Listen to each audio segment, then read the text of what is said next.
How does big tech and AI impact media freedom? How can we safeguard against their concentrated power in today's very complex information ecosystem? Where does the responsibility lie? With civic actors, academia, policymakers, or with us, journalists and media makers?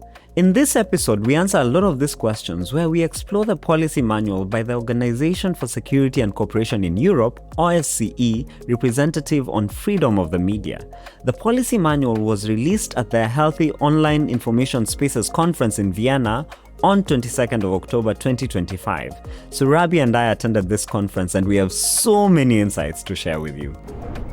Hi, I'm Surabi. I work at the intersection of tech, media, and gender, and I'm also a podcast nerd.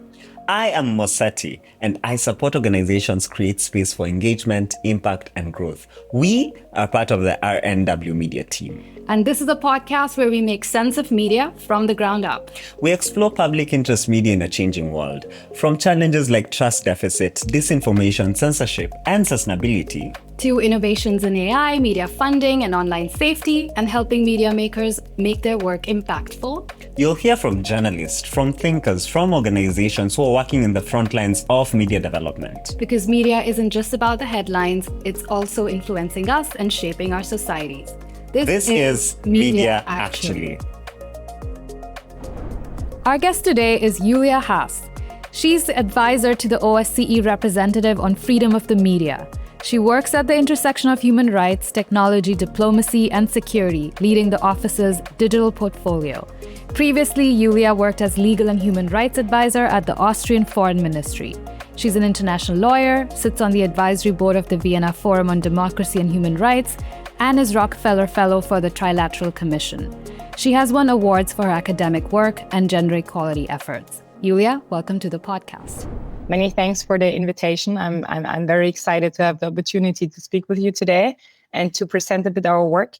So the OSCE is the Organization for Security and Cooperation in Europe, and it's based. It is a security organization, as you hear from the name, but it's historically actually quite fascinating because it was founded back in the 70s on this back then very radical idea, and unfortunately, increasingly radical idea again, that human rights are really an essential component to security, and that human rights are equally essential to security as military, political aspects and environmental and economic aspects. So the OSCE has this, what we call the comprehensive approach to security.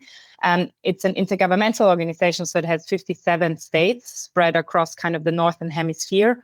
It's often referred to as everything from Vancouver to Vladivostok, so to really show that it's a broad geographical coverage in North America, but then also what was back then the Soviet Union. So it also covers Central Asia, now like the Russian Federation, Belarus, but also South Caucasus, and then Europe in the broad sense, so everything also to Turkey, Southeast Europe. So it's really a club of non-like-minded states. And this, I think, is crucial to always consider when we speak about the OSCE, because it was founded as this platform for dialogue to really speak about the key challenges and try to find common solutions in this peace and security agenda that the OSCE has. And within that, and that's the last sentence on this background note, but within this setup, there are also a few independent autonomous institutions on human rights, democratic institutions, but then also national minorities and media freedom. So there is this mandate, the Representative on Freedom of the Media, who has a mandate to really observe developments on individual but also structural level, and then advise and assist the states in upholding their commitments to free speech and media freedom. Yeah, thanks. And both Sam and I were in Vienna now 2 weeks ago at the OSCE conference, where you launched the policy manual on safeguarding media freedom in the age of big tech platforms and AI. And we wanted to use this episode to deep dive into the policy manual and talk a bit more about the topics that it covers and the thematic focus areas in the manual and the recommendations. But before we do that, can you talk a bit about what even led to putting this policy manual together, the motivation behind it? What was the context within which the idea for this came about? Yeah, of course. And maybe also just to say thanks for joining us in Vienna. It was really great to have you there at this event where we really try to provide these platforms in a multi-stakeholder approach. So to bring together also the experts from the media like yourselves, but also civil society, academia with the states and the industry. So I think it's important also to for us even to recognize that when the mandate was founded that I referred to before, like this mandate of the representative and freedom of the media, there was this understanding of that most of the violations and the interferences we see with freedom of expression and media freedom come from the side of the state. So there was really a lot of effort put on what needs to be done to ensure that individuals have their rights and freedoms vis-a-vis states. But then we have really seen in many areas, particularly in the global information ecosystem, a shift that now we see that many violations or interferences and threats, challenges come not only from the state side. Unfortunately, we still have this and we still see it, but we also see violations and challenges from corporate side, from companies, from private actors. And very often, and particularly now in the last year, we have also seen a collusion between those two actors, like how state and tech actors play together in a way that undermines freedom of expression, media freedom. So this shift in the information space has led to really, now we have a handful of extremely powerful and wealthy tech companies who shape the entire information ecosystem, or like the chain, right, of how information is produced, how it's distributed, accessed, but also monetized.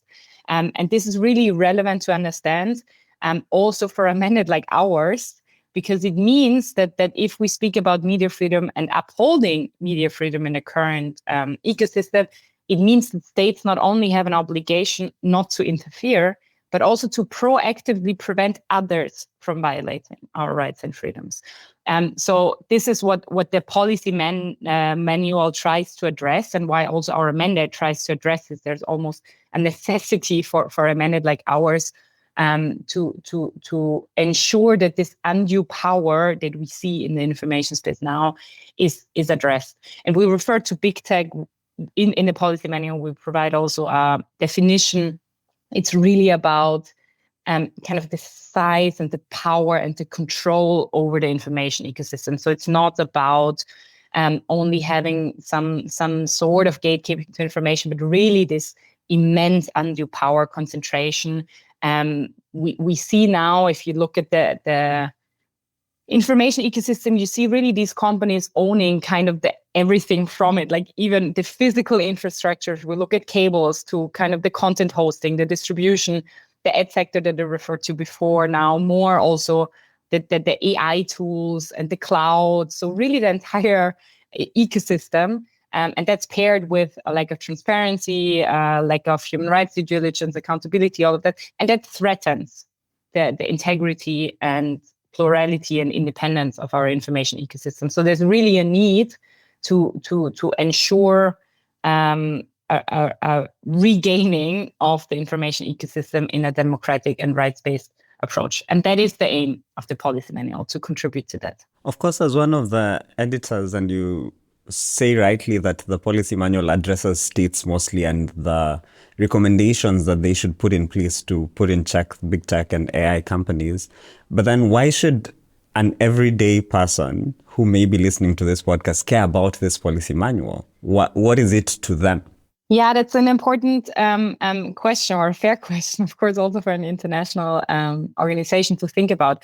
I mean, as you rightly point out, the main addressee is the states, because as an intergovernmental organization, we provide the guidance to the states. But it's really a complex issue, right? So it's really, if we want to address this, we need our policy developers to be well informed and to understand the complexities. But we also need to understand as individuals and as society that how are we impacted? How can we form our opinions freely? Or are we still able to form our opinions freely? Who is having what sort of control at what point of inception?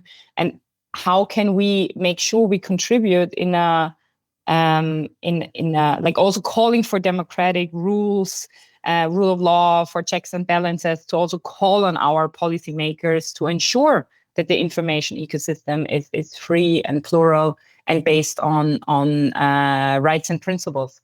During the launch, maybe I can quote we had two co-chairs in this initiative, Anja Schifrin and Nathalie Hellberger.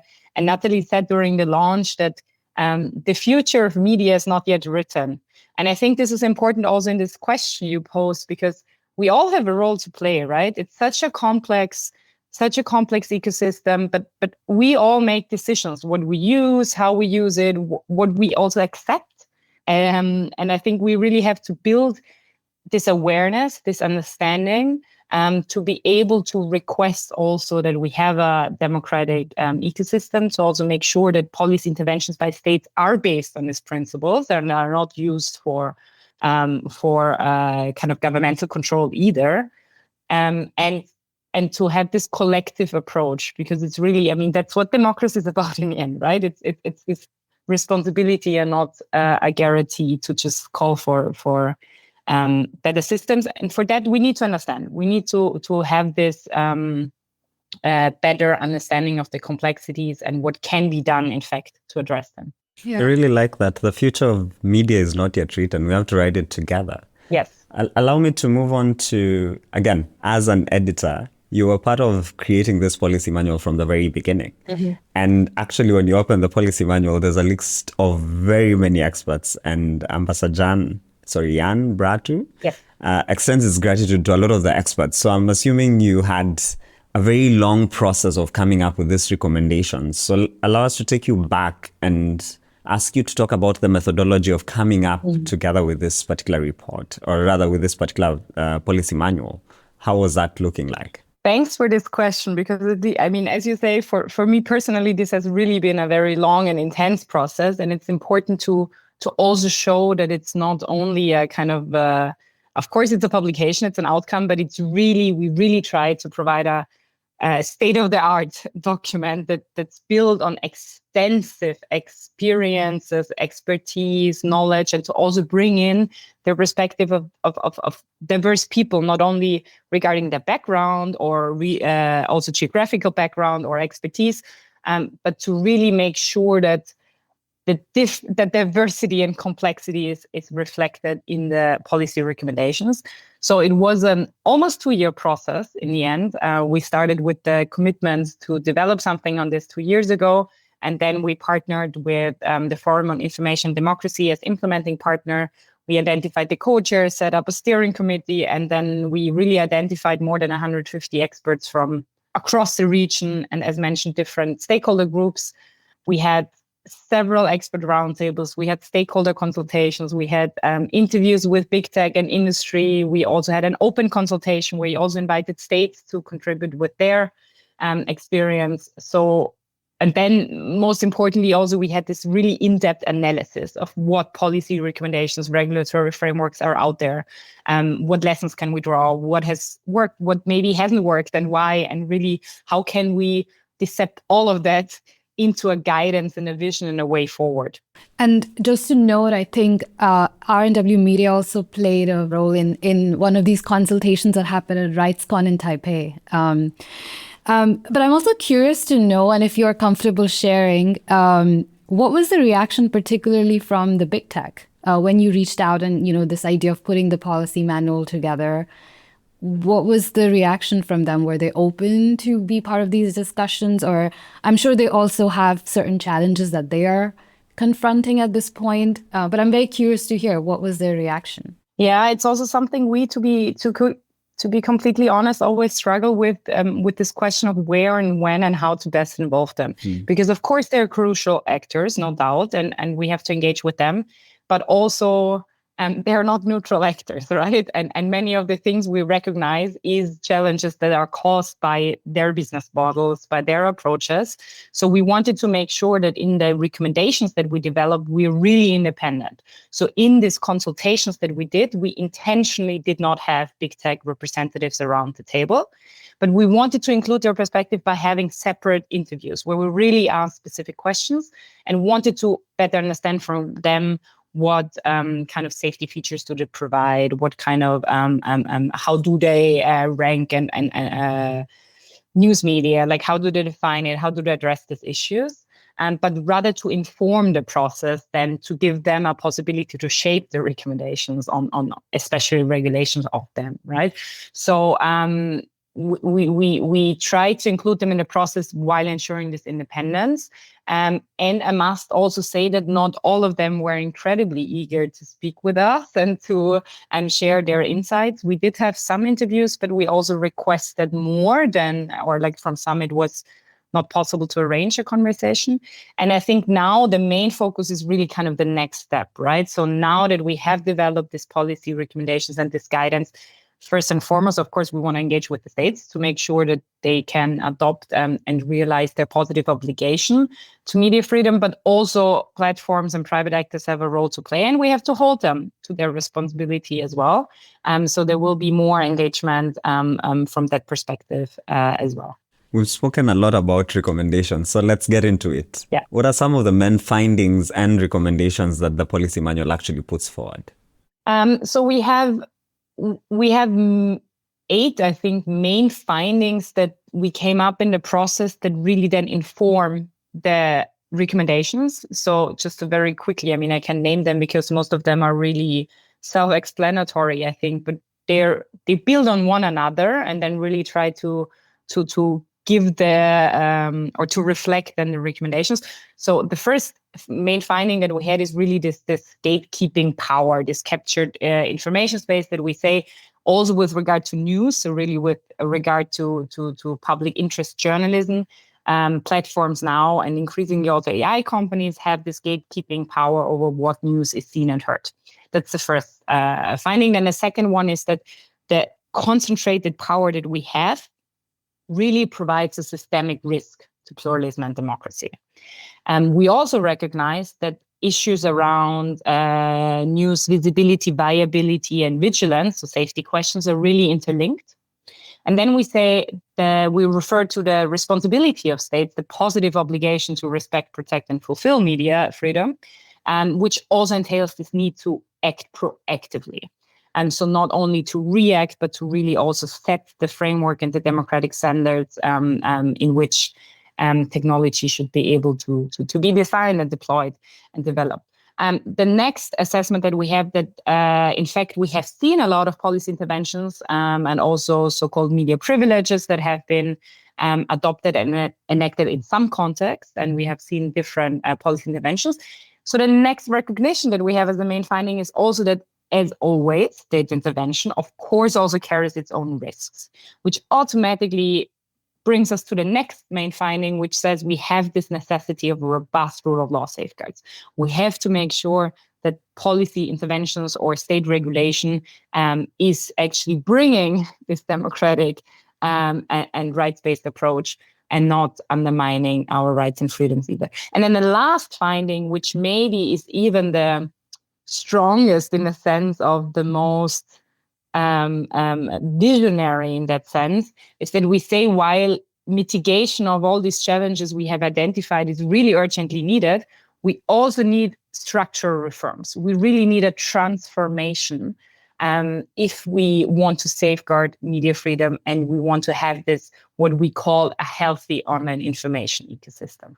If I can look, or, maybe look at the first two findings, which one is the concentration of power, but also the asymmetry of power. And I think one of the people I really follow in this thematic area is a British author called Carol Cadwallader, who actually was part of the Cambridge Analytica investigative story, and she calls it the broligarchy, right? And I think you were alluding to that as well, this collusion of politics, but also tech giants.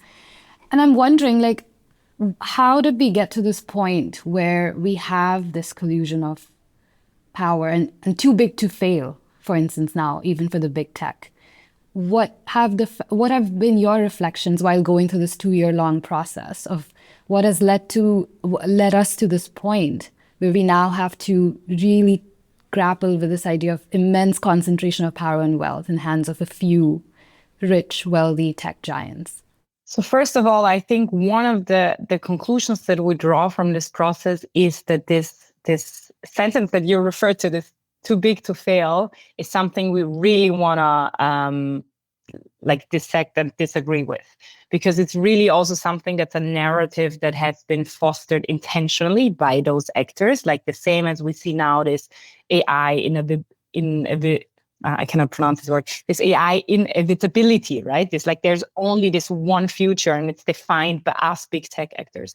I think we really, this helps only them if we fall into this trap, right? Of course, concentrated power always brings challenges, no doubt. They have extreme wealth, as you said. They have extreme lobbying possibilities, and we see the extreme extent of investment they put into lobbying against regulation, the pushbacks, all of that. But there's always an alternative future. There's always a possibility also for states and also for smaller states to do something. And this approach that they've been taking of inevitability and too big to fail, too big to regulate, that also leads a lot, I think, to this feeling of being disenfranchised by individuals, but also by states, that is not helping us, because we have to have the feeling that we are able to act. And this is what we're trying with the policy manual. We're trying to provide policy avenues, ideas, food for thoughts. Like, it's really like a toolbox of what states can do. There is no simple solution, unfortunately. There is also no one-size-fits-all solution. So there are different approaches. But I will go back to the question of how did we get there, because that was actually... Sorry, just to interrupt, if I can say, because we work as a media development organization a lot on media narratives. I'm glad that you highlighted that this narrative needs to be dismantled, of too big to fail, right? But that is often the mainstream dominant narrative that's pushed because of the power that these tech companies have. So I'm really glad that you're mentioning that this policy manual is not just for policymakers, but also to challenge this narrative itself that we need to dismantle as well. Also reminds me that at the conference, there was this conversation on digital humanism. And one of the 5 principles of digital humanism was that technology can be shaped and it's not a destiny. So we must keep challenging those narratives. So let's go back to a bit of your reflection of how we got there. Absolutely. It's this kind of, I think it's now framed under this epistemic counterpower, right? That we have to challenge a bit. And we do have the ability to question and challenge and verify these dominant narratives. And the media, of course, but also us as international organization have a responsibility in this regard. So how did we get there? I mean, that's of course not an easy question. I think there are a lot of points that have that were causal. So I really want to also make this point that it's like nobody's fault, right? It's not easy to point at one actor. I think it's this interplay of money and power, obviously, but then also in the early days of social media, for example, also the media made this conscious decision of providing content for free in the beginning, because they thought, great, we have more access to audiences. But then very soon they figured out, oops, this doesn't really work. It just undermines their own relationship with the audiences. Then you have this whole capturing of the advertising market. It really created all these dependencies of media on big tech for the distribution, for audience, for advertising, for all of that. But this was only one part. And of course, you have also the responsibility, or kind of like the role that individuals play by using these tools, by not questioning, by accepting also that, for example, the recommender systems are a certain way, and that there is not more options, more choices. We all know that with pressure, also, if there were changes in big tech, it sometimes was really caused by also pressure from the public. And outrage. And so there's also a collective kind of power we have as individuals. But then a very big part, of course, was the lack of regulation, or regulation in only a certain aspect. So many of the challenges we see now also stem from this very early understanding of platforms only being hosting platforms, right? And not having, so they need to be free from liability. And I'm not saying that like content liability now is the solution to all of our problems, but there's this causal link of because platforms back then were kind of understood as being almost like pipes, right? And they were regulated only in that way. it doesn't fit the reality we're in now. But there was not a change of regulatory approaches early enough. And that links again back to what we discussed before, that also many states don't feel that they have the power to regulate, right? Mm-hmm. They also feel too big to regulate. And also there were attempts to regulate that didn't work out.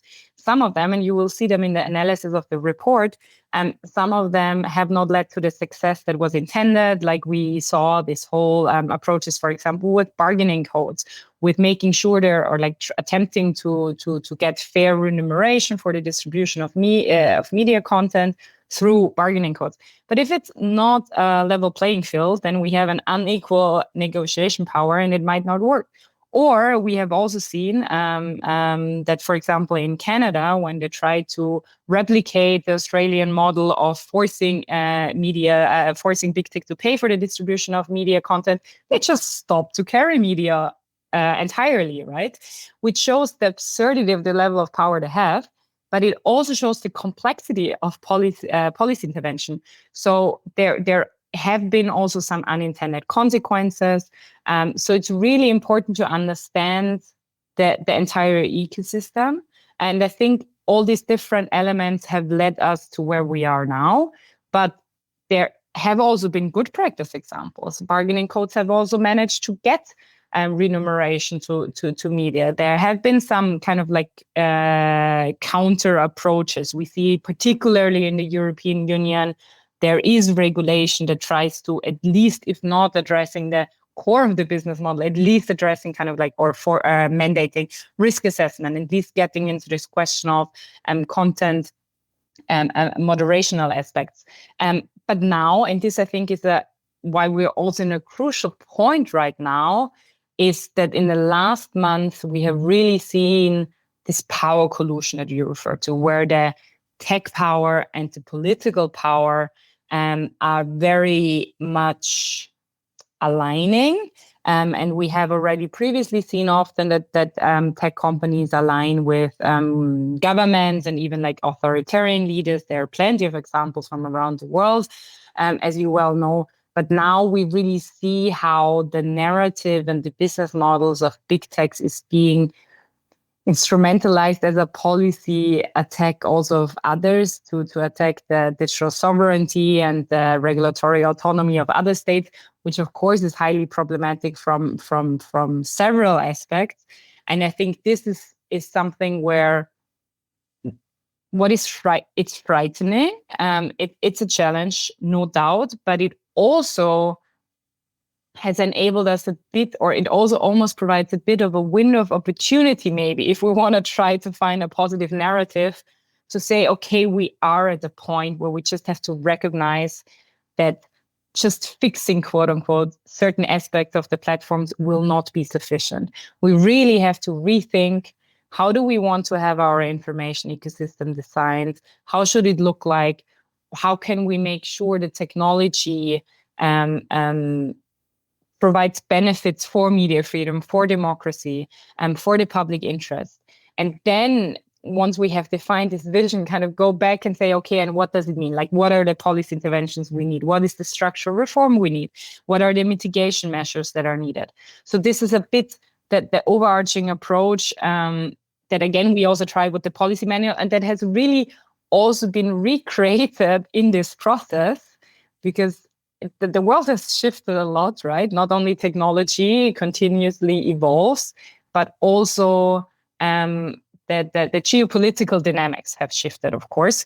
And we had almost, I would say, that the privilege of having set up these expert groups and networks and be able to address this along the developments, because we continuously had these conversations, and maybe it even enabled us as with the group of experts and these networks and the expertise to shift more into this visionary approach that is also one of the key findings in the policy manual. What I was thinking about when you were speaking is a quote that I consistently had in Vienna throughout the conference and throughout the IPI, World Congress and Media Innovation Festival, which is America innovates, China replicates, and the EU regulates. Do you have this sense of doom that we are always behind the curve when regulating, that the innovation is moving too fast, that the regulation is always behind, and how can we potentially get ahead, and how does this policy manual puts recommendation forth that help us get ahead? I mean, I think it's again also this dismantling of narratives that is needed, because I don't think it's this contradiction of innovation versus regulation. To a certain degree, of course, regulation is a response, and in and of itself is kind of reactory, right? It always is later because the tech development is happening. So the regulation comes, especially democratic regulation, where you say you have processes and you involve parliaments and discussions and inclusive approaches. Of course, that takes time, but that does not mean that innovation is not possible. It's just you set a framework for innovation. You also, with regulation, I think, can provide a direction for public interest innovation, for example. So it's more about the question, what kind of innovation do we want? And also to move the regulation also more, and this is something I think that the most recent regulation concerning technology have also tried to a certain degree, to rather set the framework for technological development than to say, we are regulating this and that technology, but to rather say what kind of principles and guardrails need to be ensured before a new technology is being put on the market. It's almost like you see, I mean, this is a bit of an old school comparison that of course doesn't really work, but it's still maybe easy for comparison to speak about cars, right? I mean, if you want to produce a car, there are a lot of safety rules and tests. Or think about medication, right? If you want to develop drugs, you cannot just develop something in your laboratory and then put it on the market. There are a lot of rules, processes, safeguards, tests, risk assessment over and over again, external independent oversight, market regulation. So why do we not have the same with technology? And I think this is a bit of a rethinking that is necessary. What kind of regulation do we need? And we certainly do not want innovation in the sense of a race to the bottom, right? Just like because somebody innovates, we have to innovate more and we have to move fast and break things. But we want to innovate in a way that is useful to society and that is in the public interest. Yeah. And regulation can play an important part in that role. I think, unfortunately, we are seeing the same narrative that was applied to social media when it came like 20 years ago now. And AI, right? Like it's exactly the same trajectory that, we innovate and you kind of wait for almost give it as exceptional aspect that doesn't need to be regulated. As you were mentioning, we do that with cars, with pharmaceuticals. Why not this technology? But again, I think it goes back to the broader link of narratives and how people have been, not just people, but policymakers are thinking about this technology. But I want to come back to the policy manual, and you mentioned 3 aspects, which were media visibility, viability, and vigilance. Maybe for our listeners, if you can talk a bit more about each of these aspects, what do they entail? And if you can think more about media visibility in particular, what are some policies or recommendations that the policy manual offers, particularly for media visibility? Yeah, thanks for referring to these 3 categories. That's also something that came out in the process because we wanted to speak about the impact that big tech and AI has broadly on media. But then, of course, you have to break it down to a certain degree. What does it mean? Very often when we speak about platforms, we speak about the distribution. So that's the question of what content is visible. And then there's a lot of understanding already now that the core of the business models of the big tech companies are really this engagement and almost like enrichment, right? They want to keep users as long as possible online to maximize advertising and profit. So that is the question of then the visibility part, or the struggle for visibility of reliable, fact-based journalism that is maybe not sensational, right? That's maybe not Right. Getting the same levels of engagement from users as we know from so much research and evidence that people are more likely to engage or spend more time if it's enriching content.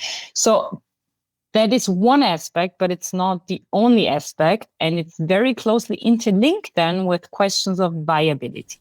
Because we talked already about the advertising and the traditional way of media to make revenues is through advertising. But now we have this complete monopolization in the advertising market by the same big tech players who are also distributing content, including news content. So if content is less visible, it automatically means it's less viable. And that also means, if we now don't talk about platforms in the sense of social media, but if we speak, for example, of search engines, it's a lot about the click-through rates, which now is a new huge challenge if we speak about generative responses. And we have seen in the last month all the big search engines switching to this model of providing AI-generated summaries and taking the content from including news websites, but not linking to it, not even attributing in many instances, or sometimes even wrongly attributing, but also really taking away this revenue avenue. So this is the second aspect. But then at the same time, we talked about the sensationalism before, it means that even hatred, harassment, online violence that is also targeting journalists, it's very prevalent and present on many of these platforms, because it's also, to a certain degree, something these big tech players make money from even. So these are different aspects that all affect journalists and journalism as such, and they're interlinked. Because if the media is not seen, or if journalists are not safe, or if journalism is not sustainable, then we cannot speak about public interest journalism, and we cannot have it in the online information ecosystem. So it's really this core understanding, or kind of the starting point of the policy manual that came out of the expert discussions, of course. But the starting point is that if we want to protect media freedom and the integrity of public discourse and the information ecosystem, we have to really ensure that journalists can report safely, that their work is visible, and that they're economically viable, and to really show how they're all interlinked, these different aspects. Yeah. We still have a lot to go over with Julia, but I thought I would mention how deeply insightful and easy to read this manual is. So I would recommend that you give it a read. It's available for download on OSCE website, and we have also added a link to it in the episode description. Allow me to continue on the strand of visibility and just ask, because in the policy manual, you actually talk about how we can borrow from other things. So, for example, you talk about the elections across the world, but also crises like COVID-19. What do such temporal triggers really teach us about how visibility can work on big tech and AI platforms? So what we have seen really in different contexts that you refer to, and we can call them times of crisis, or also times of where information is even more important. I mean, access to reliable information is always essential, of course, but there are specific situations where it gains even more Traction. Exactly. And that is, as you say, elections or during crisis, but also if you have, I don't know, a national disaster, it's really important for even the survival of people, right, to get access to reliable information, and also authoritative information. And we have seen over the course of the last years that many platforms, especially search engines and social media, have in these situations changed their approach to distributing content. And suddenly they have somehow like recognized the importance of access to public interest information, and have, for example, provided direct links to vaccination information of the WHO, or in election context, they have really links to where people can find information of where to vote, how to vote, what are the options, where do they have to register, all of this, but not in a way that they treat as the pretend to all information equally, which is also not true because we have talked before about what is being prioritized for which reasons. But they have changed their algorithms to prioritize information in the public interest. So we thought this is a very interesting lesson or like example. It's a good practice example to a certain degree. Of course, you always have this question of what is and who defines what is this public interest information. But there are some lessons to draw from it, and why not? And this was the question we are putting forward, because there's unfortunately, again, no easy response to it. But why not mandate platforms to always take this public interest into account in their algorithmic setting? Or the bigger and more difficult question is how to mandate them. So the way we approach it in a policy manual is we speak about visibility policies, which is intentionally a very broad term and entails different aspects. Some of them are less risky, so to say, for misuse. Like, for example, I mean, we know about transparency. There's a lot of discussion about labels, about ensuring user choice in how information is being ranked.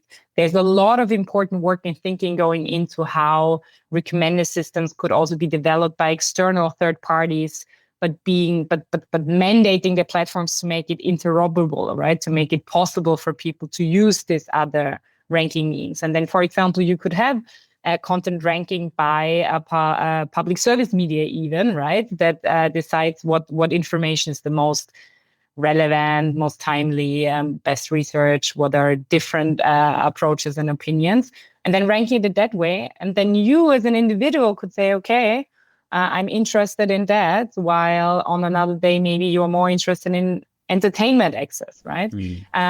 Risk assessment. So these are a lot of recommendations we explore and we recommend even because there is less risk of backfiring. That one policy intervention that would provide the most potential, let's say, to ensure the visibility of public interest information would be a due prominence rule, to really mandate platforms to prioritize public interest information over other or any information.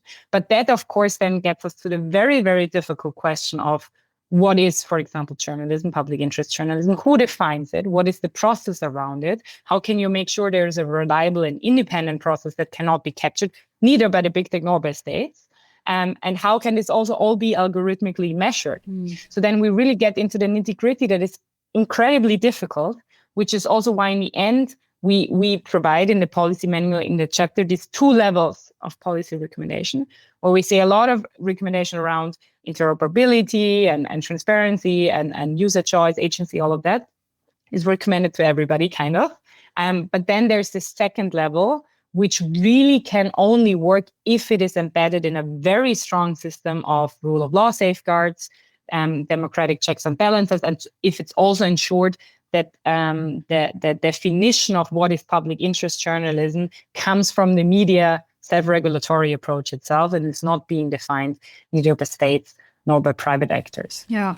And another aspect, sorry, one more point on this, is also what is recognized in this, which adds again to the complexity, is the power dynamics, right? Because if we would have states mandating that platforms prioritize news content, that would also mean, looking again at the viability question, that news would become potentially even more dependent on the distribution of this big tech and would not invest maybe in other means of distribution. So there's also always this power dynamic aspect that has to be discussed and considered. And there were a few experts who were really strongly convinced on we should not have any regulations on prioritizing or giving more visibility to media, because we really want to break free entirely of this big tech captured information ecosystem, and the media should be entirely independent from that. Yeah.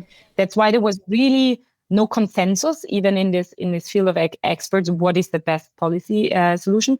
But the intention we had is to explore this, to analyze it, to provide this context, to also explain both the benefits and the potential pitfalls, to give this inspiration for policymakers and to also make clear that this quote unquote like easy fix of just mandating platforms to prioritize news, which sounds very nice, and I would have loved to have a recommendation like this. That's not right. But unfortunately, the world it's not that easy, and there are seldomly easy responses to complex questions.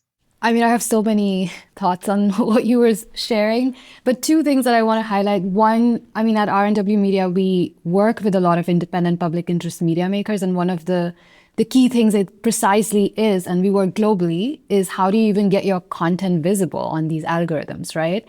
And we can talk about all of the best audience engagement strategies out there, but you can do all of that, and if the algorithm still downranks your content, there's no way that people are seeing it. So there's a bigger question on what you were mentioning, how do we even mandate the visibility on these platforms? But the second point, I was reminded also of a panel that you were moderating at the IPI World Congress, which is called Taming the Big Tech. And I think there was this huge debate amongst the panelists, but also more broadly in the audience, who gets to define journalism itself, right? And so it gets to those very complex aspects of like, okay, then let's say we all agree that these social media platforms should be able to mandate visibility, but then to what content, who defines it, does the state do it? And then there were counter examples of how, for instance, from my home country in India, how state has actually used regulation to their own benefit to clamp down on content online, which these social media platforms are the only last bastion where we can find, some semblance of counter narratives. And I'm wondering, like, were there reflections for you about how do we even begin to tackle this problem? Like, because there was also someone on the panel who mentioned there are current regulations in place that we might want to look at as well. So maybe we don't want to create new policies or regulations, but look at the existing ones. Do you see any space there or room there to actually have ability to answer some of these complex questions? I mean, I fully agree with you on the level of complexity. I think also defining journalism is a decade-old discussion, or maybe even longer, right? And there has been a very good reason, as you also point to, why we don't have a definition by journalists and why we don't have a state defining who falls under this category or not. I mean, in some authoritarian contexts, unfortunately, we have seen this, right? Even lists of who is media not. But not to go into this direction is, of course, not an avenue we would want to go into. I think the approach that, for example, the European Court of Human Rights takes, which is a very valid one, is to speak about the the journalistic function. So it's really about if you're investigating and reporting and doing all of this with information in the public interest, then you can take on a journalistic role, maybe even just in a certain time frame or in a certain context. And that means that you also need to have the protections assigned for journalistic work and for being having this journalistic role. If you ask of specific regulation that can be leveraged, I mean, I think there are a lot of approaches. There are a lot of things that work or like at least have the potential of working very well, especially when we speak about the concentration of power. So this is something that is kind of the starting point and the point of all the conversations, right? We have a few actors with way too much power. So this is kind of a logical and quite unrisky policy intervention of saying somebody who is, for example, controlling the distribution of content should maybe not also be the same of monetizing and controlling the revenue market for content distribution, and also not have 17 other functions at the same time. So this would be a kind of logical entry point. Then we have a lot of rules already and policy avenues and discussions around transparency, accountability, oversight. I mean, these principles that we have also seen and have enforced or need to continuously enforce in other contexts as well. And then there are few assessments that we have that can also be leveraged in the direction of providing more visibility. And let me explain what I mean with that, because there's one specific existing article, kind of regulation that we refer to in the policy manual that we think could actually provide already now an entry point for mandating platforms to maybe not prioritize, but at least not deprioritize the news as we currently see. And that is the risk assessment rules in the Digital Services Act, because there are now obligations, I think it's Article 34 and 35, that mandate already that platforms have to think about the impact of their algorithms on democratic values and principles and rights, because also the European Union, of course, has the Charter on Fundamental Rights. And then there is this reference on information integrity. It's not the word that is being used, but you know what I'm referring to. And then at the same time, you have regulation that is newer even than the Digital Services Act, which is the ENFA, the European Media Freedom Act, where now you have a very clear obligation towards media pluralism. So now you have these two obligations also for states to ensure that people have access to a pluralistic media landscape, and that platforms have to do this risk assessment where they also have to consider rights including media freedom and freedom of expression. So theoretically, there is already the regulatory baseline there. And so we can say if we have this recognition, and I do think we have the consensus on this, that many of the challenges the media currently faces, and hence people for access to reliable information, is boiling down to this business model of prioritizing engagement over the public interest and over accuracy and over diversity, right? So this is part of a risk assessment. And if there is this risk, and we know about this risk, then there is a clear link to obligation for mitigation measures. And a mitigation measure could very well be to change this algorithmic rankings, where again, policy could be informed by the elections and crisis context we talked about before, where there were a prioritization of public interest information. So this could be one of the areas where, at least in one part of the world where such regulation exists, there could be some intervention. But then there is also a lot of other avenues that we spoke about before. And I think it's really crucial for all of these policy interventions to always have in mind what you mentioned before about this state misuse, because we of course don't want to point into the direction of policy or regulatory intervention that can then be easily misunderstood or being misused for increasing the control of states over the information ecosystem. That is, of course, not what is intended to be part of any call for regulatory intervention. Yeah. I mean, I have a question, and this is going maybe a bit too into the DSA, but, you know, for instance, these big tech platforms can choose not to abide by the DSA and then they just leave. Or they're imposed fines, but I'm assuming that's just like change for them or speeding ticket. But I'm wondering, like, let's say what you were mentioning earlier in the conversation on when Canada tried to do it, you know, Facebook just decided not to show any kind of political content at all. If these tech platforms choose not to, for instance, abide by the DSA and they just leave, how do we counterbalance the impact it has on the users or consumers of information who do want to access these platforms, right? Like, I mean, one idea is obviously we support innovation and developing alternatives and supporting, you know, media pluralism. But I'm just wondering, how does it also impact then people's right to access platforms they do want, even if it's hurtful to their rights? I mean, there are several aspects to this, I think. I mean, I think one of the aspects is what you rightly point to, is that it's not only about regulation or policies, but also about their implementation and enforcement, which is essential, of course, and which often faces different challenges of reality than intentions. And the second aspect is the example you brought of saying there is a rule and a platform or a big tech company or private actor does not want to obey by that rule, so leaving the market, is then, of course, yes, an individual would not have access to that service, but it would not be a ban by the government for this company to provide its service, right? And I think this is, from a legal point of view, a very different approach, because it's not a government taking away your individual access to a service, but it's the company saying, I don't want to play by democratic rules, I'm leaving. So it's a different assessment in the right interference that you referred to. And I don't think it's the role of a government to ensure that all services that exist around the globe are accessible to everybody at all times.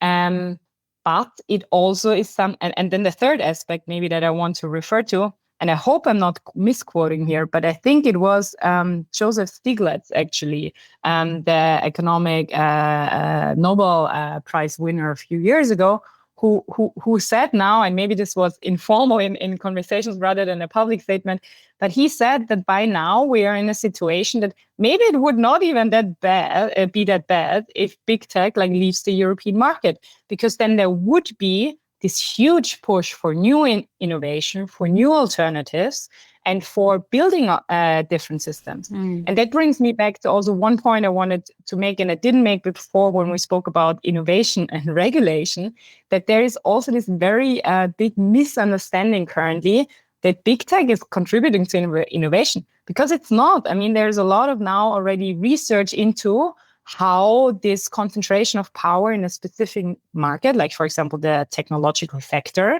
how this is stifling innovation, in fact, because they have access to all of the great minds and the data and the money. They can buy up everything small that is kind of developing, either because they want to integrate it into their own businesses, right, or because they want to just increase the entry market for others. But it's not necessarily a good situation for innovation either. That's very clear and fair points. It's also clear to me in terms of how do we counter some of these arguments that often come up. So thanks for clarifying that. So let's move the conversation a bit to viability. And of course, before you talked very well about how inherently linked viability is to visibility, but also to vigilance. But then, and as part of this podcast, we've seen a lot of innovations, and especially from all parts of the globe, on how media organizations are really innovating around their business models. But one interesting statement that I read from this policy is that we continuously see that these efforts are not enough to counterbalance the crisis in traditional business models, but also the power of big tech that we've talked about extensively. So what policy recommendations does the manual put forward about, how do we increase specifically viability of media that are choosing to be on this big tech and AI platforms as well? Mm-hmm. It's absolutely right to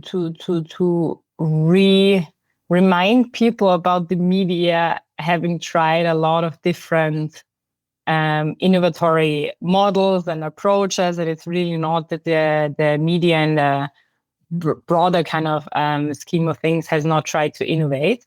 But it's true that innovation is very difficult if we don't have a level playing field and if we have this immense kind of market concentration.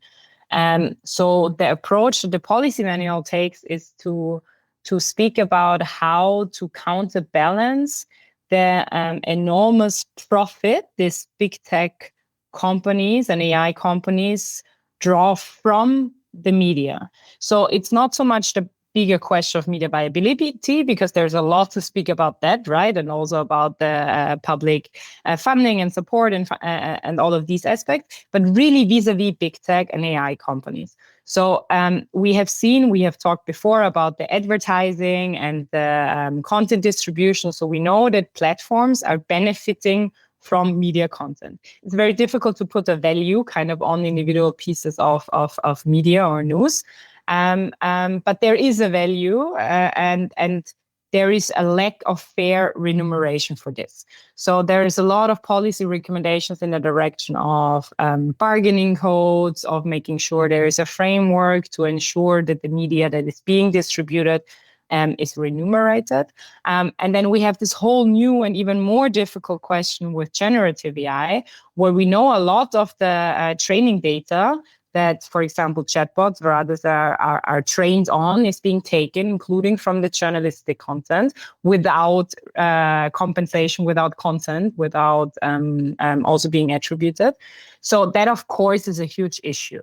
And now we are in a situation where many media say, okay, you can decide against having these AI crawlers using your content for the training. But that might also, to a certain degree, then lead to a problematic situation, because then you have the chatbots being trained only on let's say, like not fact-checked and content that is not in line with professional journalistic ethics.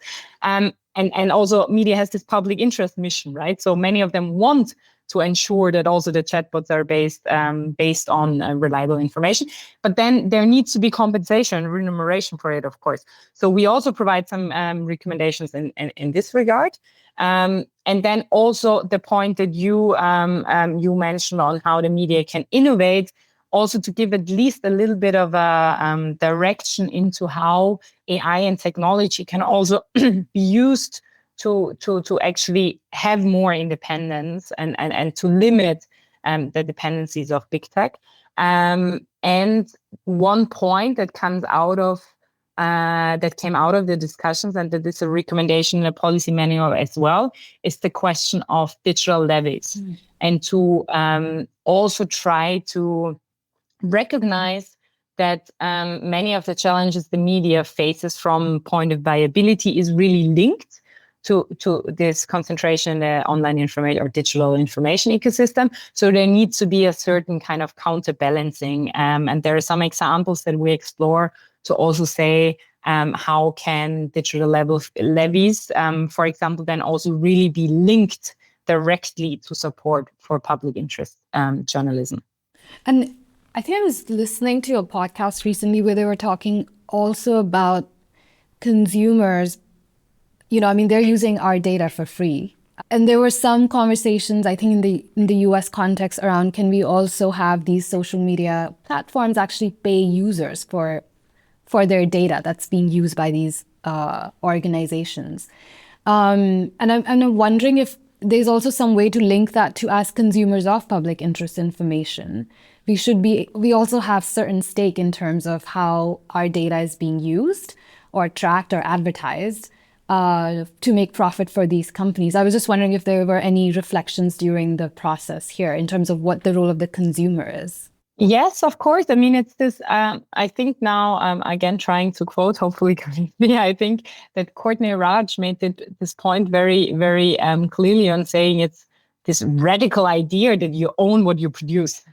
And I found it very nicely because it's this, I found it nice in a way that it nicely reflects this basic understanding that used to be clear to everybody, right? And now in this new ecosystem, you rightly point to this question of should we be paid for our data or not? I mean, previously you would always assume that if you write something, for example, you have the copyright of it, and then if others use it, they need to compensate for it. But of course, it's again a bit more complex because the services that we use quote unquote for free. But that means if we don't pay with money, then we are the product, right? So I think we also really have to understand how these systems and services work. And I don't think that the solution to all of the problems is just to have some payment streams, right? But it is, of course, one aspect of the conversation and potentially also of the solution. It's the same like with media and subscriptions, right? It also is a huge potential for media to get revenue, but to also increase more this public awareness almost that journalism is costly.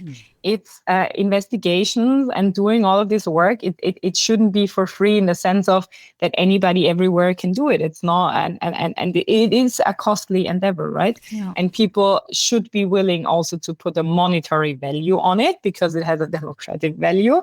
But then, of course, you also have a lot of risks of excluding other people, or then you would say it's only disinformation for free, for example. I mean, it's also more complex again, but that's why it's important to think about which element can be a part of the solution. And there, the data protection and the copyright rules and all of these things are essential components of the solution. Yeah. And I mean, we are thinking from the supply side in terms of the big tech and social media platforms, but I'm also thinking of, I mean, we as consumers of information cannot absolve ourselves entirely from this dynamic, right? Like we are also more keen to share content that is more enraging or pushing fear and, all of that. So, and there are really good investigative stories and public interest stories online, but I just don't see them being shared often by people.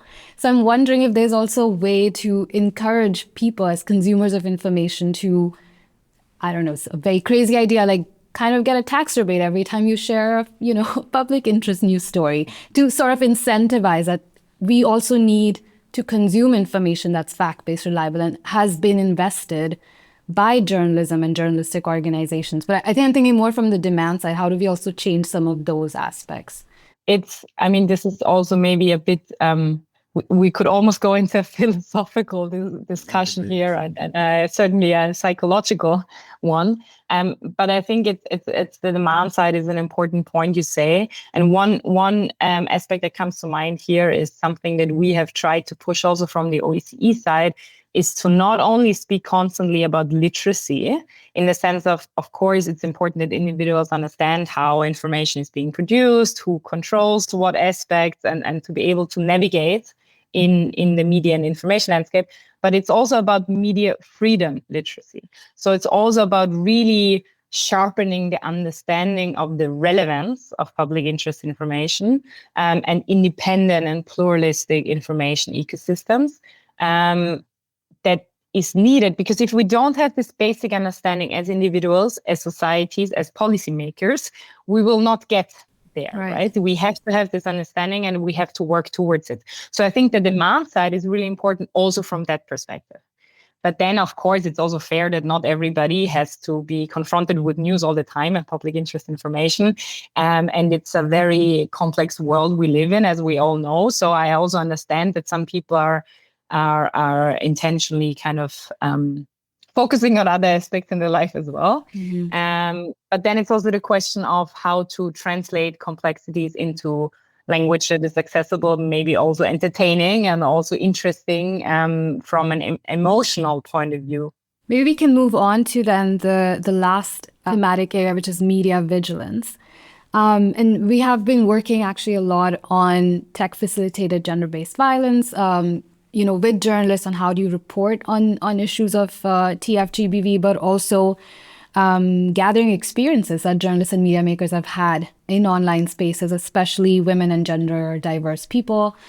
And I wanted you to maybe explain a bit, how do you see these linked with the other two aspects of visibility and viability, but also what are some recommendations in the policy manual around how do we address this issue of safety and security online?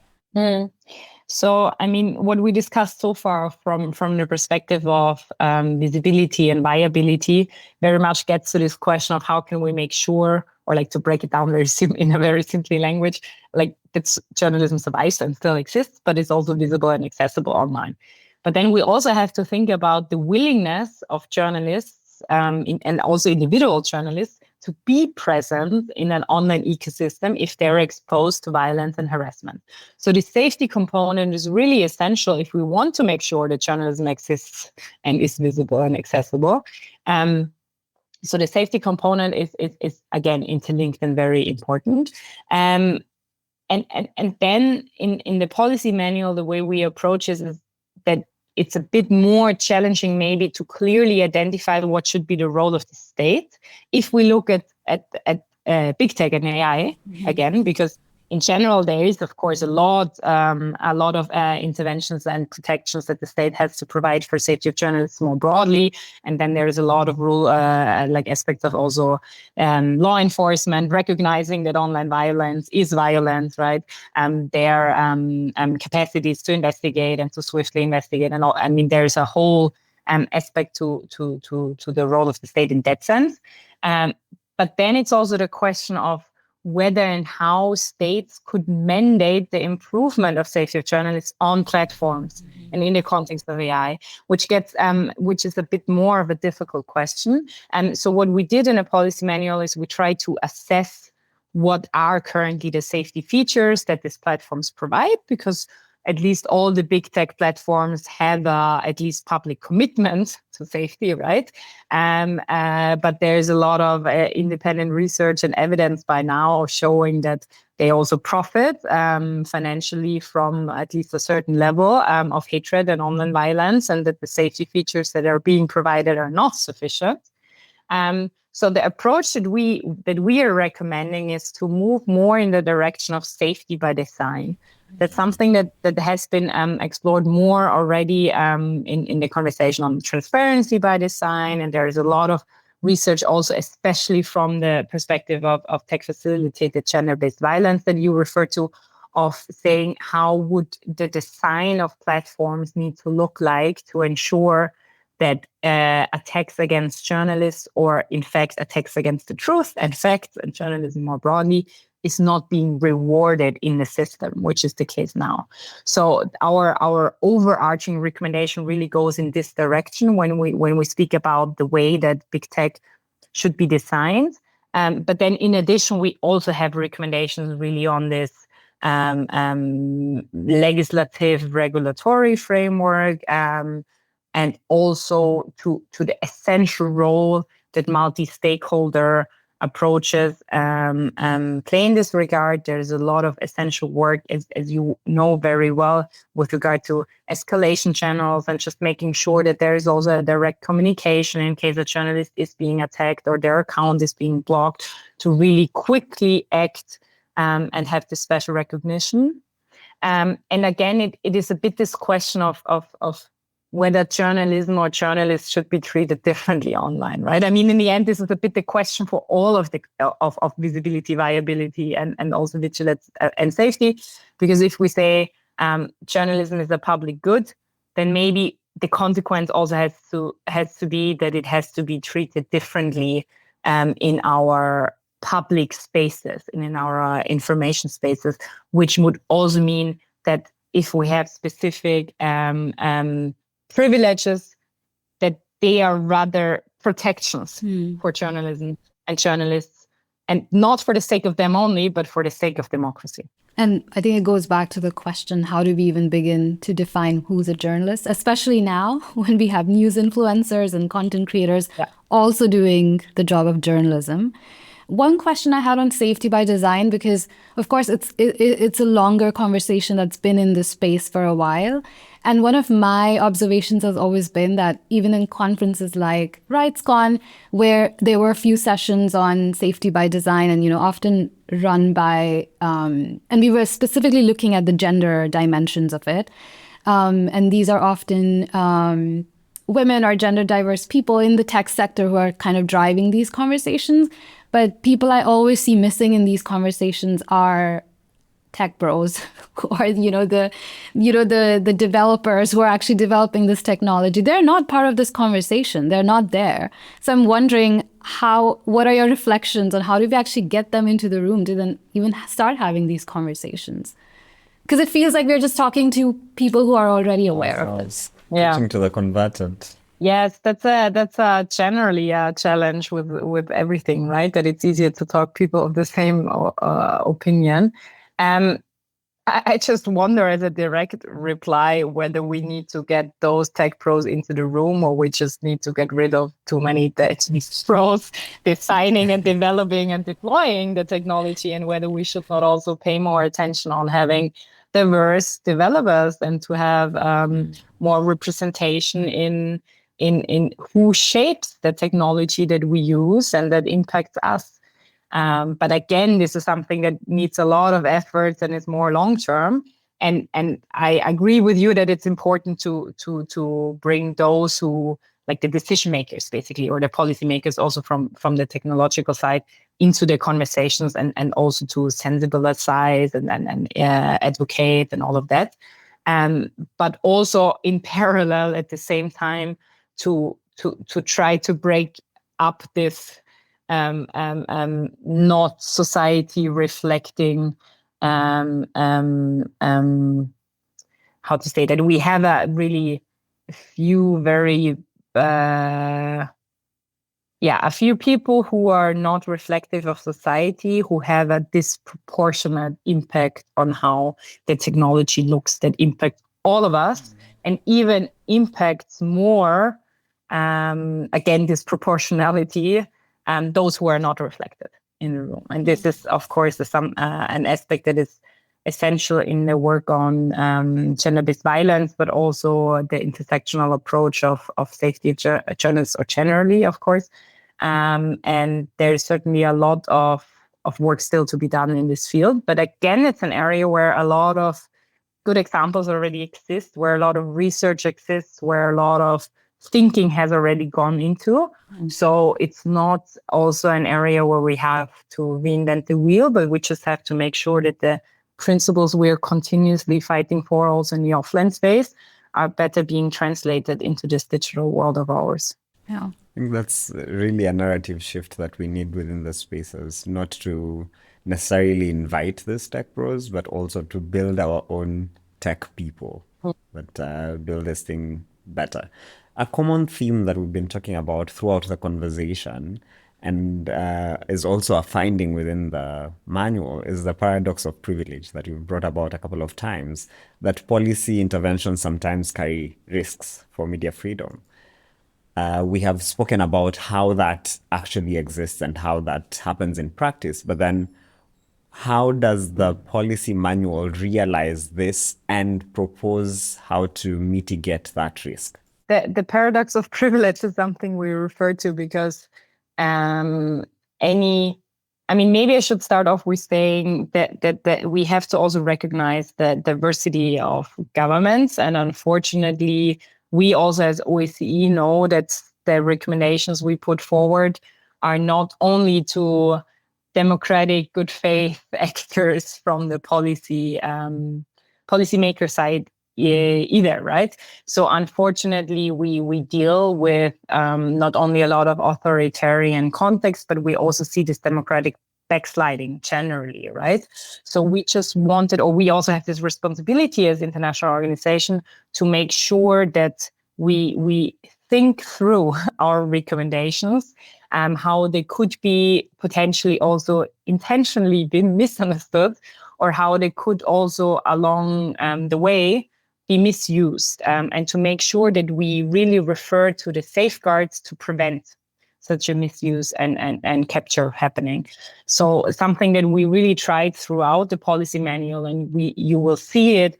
And some of the experts we worked with who work preliminary in democratic contexts have even pointed out the fact of an almost unnecessary repetition of references to rule of law safeguards and really ensuring democratic check and balances and everything. But we really wanted to make sure that that all of the policy recommendations and guidance we provide are, of course, inherently interlinked with the level of rule of law and the level of democratic institutions and capacities and all of that. Because if we don't have this, then any intervention can be misused.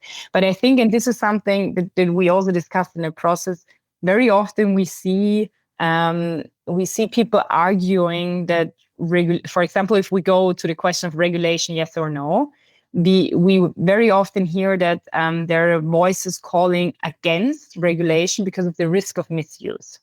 But I think it's really important, and that came out also of this process and others, that if we have seen, unfortunately, that in authoritarian contexts, there will always be attempts to censor, to control the information sphere, to limit media freedom and all of that. So it's not it's a relevant consideration, but it's not a valid argument against regulation. We just have to make sure to be cautious and vigilant and think it through and have it based on these democratic safeguards we call for, and to also open up for those who act in good faith and who want to proceed with regulation.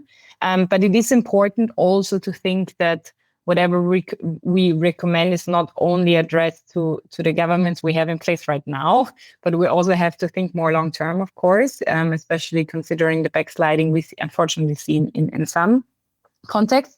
And then also the second aspect of this paradox of privilege is what we discussed earlier in the conversation, that some of privileges that would be introduced would also play into the entrenching of power, while we in fact want to limit the power of big tech. So this is also just the power dynamic that we constantly have to think about.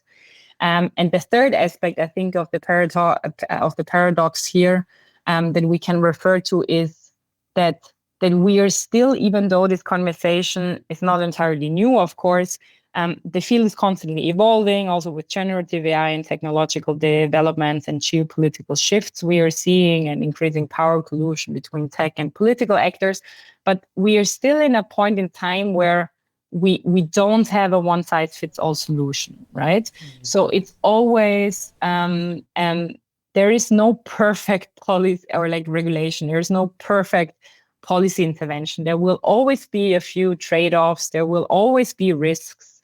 They will differ depending on the context. They will differ depending on the cultural and legal frameworks. But this seeking of having the perfect solution should not prevent us from acting based on this understanding that the current situation is undermining the integrity and pluralism and independence of the information space. Well, we're almost at the end of the episode. And one of the motives of this podcast discussion is also to make the policy manual more accessible to audiences beyond the folks who were, the primary audience for this manual. And we work a lot with, as we mentioned, with media makers globally. What would be your message to them in terms of why should they be reading this manual and how can they benefit from this? So first of all, thanks for helping us to make it better known and spreading the word. Because it's really, we all play a role, right? We talked about this before, and maybe this is also the message to the folks in the field of media development or media themselves and individual citizens. I think this is really it's the access to information, the ability to inform yourself, to understand the world, and to act accordingly, and to make your decisions, be it in a private, professional, political context. It's all boiled back to this question of what information is available to you, and this is really that the issues the policy manual aims to address is really relevant on all levels and to everybody. And the challenges are not going away; they're only intensifying now with increasing generative AI and increasing challenges here and there. But we are at a point where action is possible. We have seen action. So there is also the possibility to do something on the level of states, but also on the level of others. And we can only move forward if we have this multi-stakeholder approach. So also the media has an essential role in not only understanding their dependencies and the complexity of the system, but also to act based on that understanding and say, maybe we want to develop some public interest infrastructure. Maybe we have to invest in a different form of cloud services, right? Maybe there's so many aspects to it, and every individual is a piece of the puzzle. So it's really crucial for individuals to understand, for the media to understand, for academia to research, for civil society to advocate for, and then for states, of course, to also act based on their positive obligation. And what will be very crucial in the months to come is to also try to break it a little bit more, or to translate it a little bit more into different contexts and realities, because the conversations are different, the regulatory frameworks are different. But the challenges are global, so we have to have a global conversation, but rooted in this local understanding and contextualization. And I have to highlight that actually the manual is really easy to read and written really in a very accessible manner. So it's not a policy document that people often refrain from reading with a lot of jargon that they don't understand. So, really, recommend our listeners to actually go through this policy manual because it's so easy to read. One last question I have for Julia is, we are recording this episode the morning after Zoran Mamdani has won in New York City. And I think it was a clash of narratives that was happening there. And it was a win over the elite power and money power versus people power. In this case, people have won. And I was wondering, what gives you hope? Because this is not a very easy struggle to fight. And of course, there's a lot of work that needs to be done. But I was just wondering more on a personal note, what gives you hope every day? That's a a fantastic question to end on, because I must say also in this process of these 2 years now, if we again refer to the policy manual and these questions of big tech and information, AI and all of that, I must say that I also got increasingly frustrated and got this feeling of being disenfranchised. And then in the middle of the process, we had all this political collusion, and it is extremely frustrating. But now in the last weeks and months, I have also dive deeper into specific examples, specific movements you have seen. I mean, you referred to the election of in New York now, but you can also refer to elections in the Netherlands just a few days ago, right? Where you could really see people are fed up by this narrative of doom and this inevitability we also referred to before. And I think we are now at the point where we have to have this narrative shift, that it is actually not only this power concentrated reality, but it's also a window of opportunity to do it differently. And I think what we are hopefully in the beginning of reclaiming is this narrative of that we can play a role as individuals, as societies, and we need to have a vision for that. And I think this is crucial also. And what we try to do with the policy manual is not only focus on here's a challenge, here's a threat, but to really focus on how do we want to see our future? How do we want to have our public sphere, our public square, the democratic deliberations? How do we want to see it? And once we have this vision, it also empowers us and gives us hope to work towards that end. And at least for me, this really gives me energy to see that there are so many fantastic people who do so many fantastic work on all levels. And we just have to empower them and work better together with collective efforts. Because so many people have this feeling of, I don't know what I can do, but we can all do something. And also these recent elections you referred to, like, give me this hope of more people waking up and feeling empowered and going away from this feeling of being disenfranchised to actually see we can do something, but we have to contribute. We all have a responsibility. And maybe that goes back and has this perfect, like, circling back to what we said in the beginning, that democracy in the end is a responsibility and not a guarantee. But this is also powerful, right? And this also is something we can act on, and that should give us not only hope, but also motivation to act upon this hope. Thank you so much, Julia.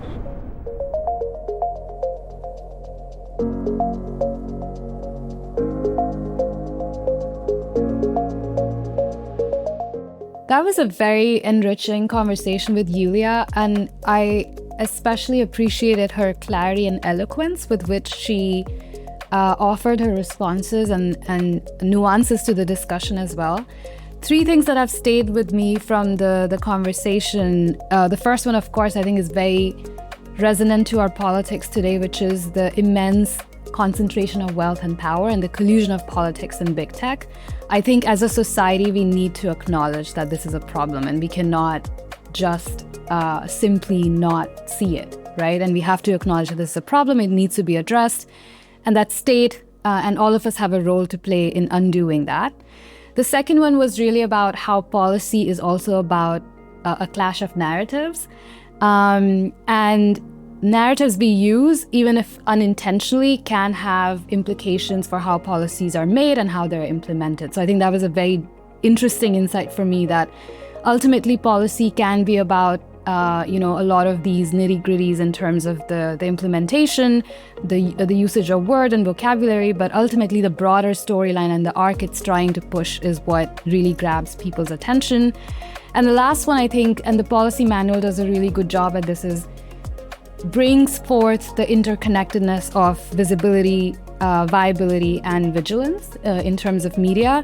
And I think that's really a lesson also for organizations like ours and media makers more broadly, that all of these 3 issues are interconnected and we cannot keep looking at them in silos. And we really need to start looking at it as a broader ecosystem issue and have more interactions and dialogue with people working on viability, with safety, with algorithmic content, etc., and really have a more cohesive action in place than looking at it in silos.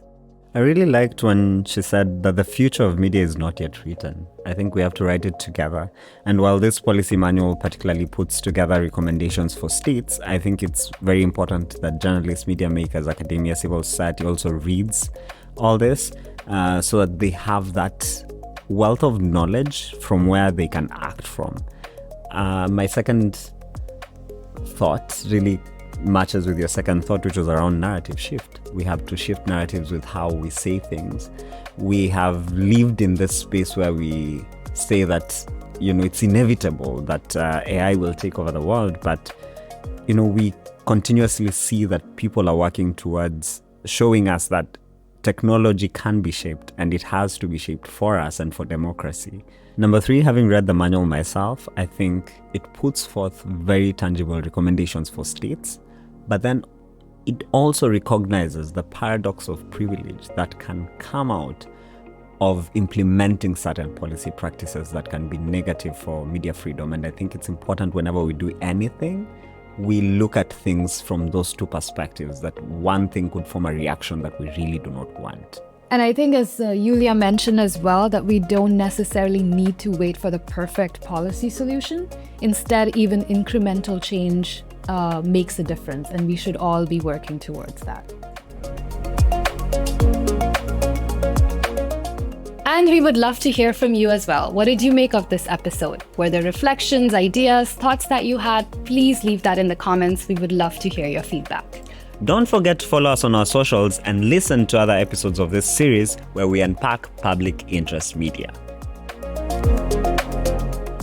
This podcast is produced by R&W Media and made possible with funding from Right Here, Right Now 2 program. Many thanks to our in-house podcasting team and our media production company, Media Matters.